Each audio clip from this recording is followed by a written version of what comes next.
Assalomu alaykum.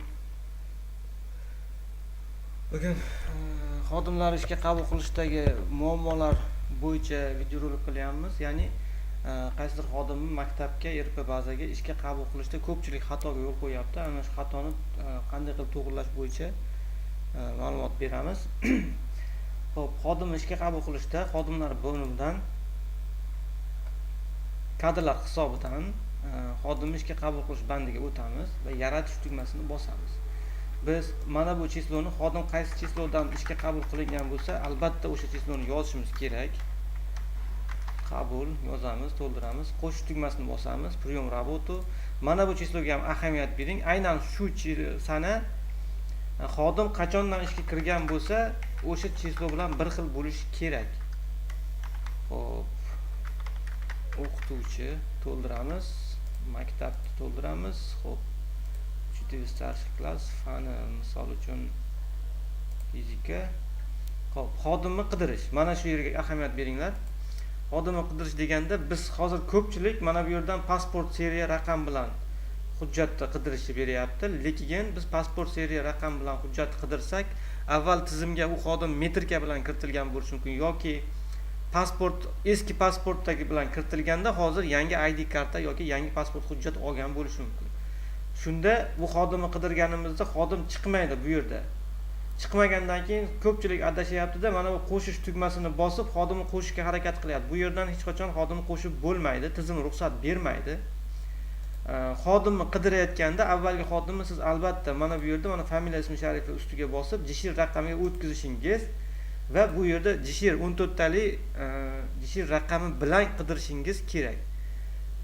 Qarang, endi mana 426 biz qidirayotgan xodimni topamiz. Ish raqamini kiritib post bersak, mana xodim bizga topib beradi. Qayerda ishlashdan, qayerda o'qishidan qat'iy nazar tizimda YRP bazaga kiritilgan bo'lsa ham barchasini topib beradi. Ustiga ikki marta bossak, xodim tushyapti. Bandlik turi основной. Xo'p, ma'lumotlarni kiritish, saqlash tugmasini bosamiz. Endi qarasangiz, bu yerga e'tibor bering. Mana bu chislo bilan mana bu sana bir xilda bo'lishi kerak. Saqlash tugmasini bosamiz va bizga bu xodim mana oxiriga tushdi, mana sozdan holatga keldi. Tasdiqlash tugmasini bosamiz. Endi bu xodimni bizda hozir qo'limizda ID kartasi turibdi.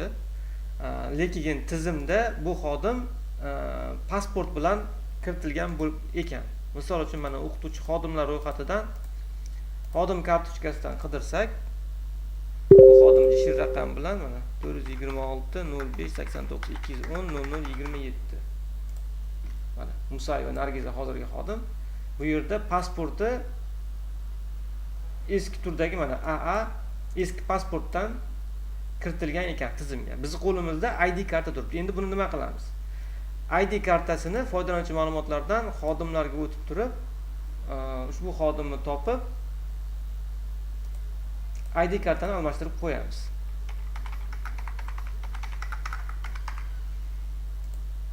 Mana Musayeva eski pasportda turibdi. Hujjat yangilash qilib turib, hujjat yangilash qilamizda ID kartaga o'tkazib, avval xodimni tizimga qo'shib oldik, endi hujjatini yangilab yangi pasportini kiritib qo'yamiz. 6930 tug'ilgan sanasi 2605. Mana tasdiqlash tugmasini bosamiz. Hujjat tushgandan keyin mana bu yerda mana sariqqa o'tdi. Yegodan обновление qil deb qo'ysak, mana hujjat yangilandi, ID kartaga o'tdi. Endi tizimdan qidirsangiz, ID karta bilan qidirsangiz chiqadigan holatga o'tdi. Bizda hozir yangi bitirib kelgan student bolalarni ham o'qituvchi sifatida tizimga qo'shaman deyishyapti. Tizimda bor deydi.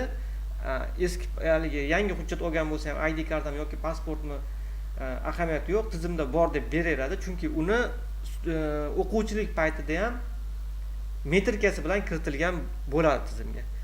Metrika bilan kiritgan odamda ham, pasport kiritgan, ID karta kiritgan odamda hammasini mana bu 14 talik raqami hech qachon o'zgarmaydi. Shuning uchun xodimni ishga qabul qilishda mana shu 14 talik raqamdan foydalangan holatda ishga qabul qilishimiz zarur bo'ladi.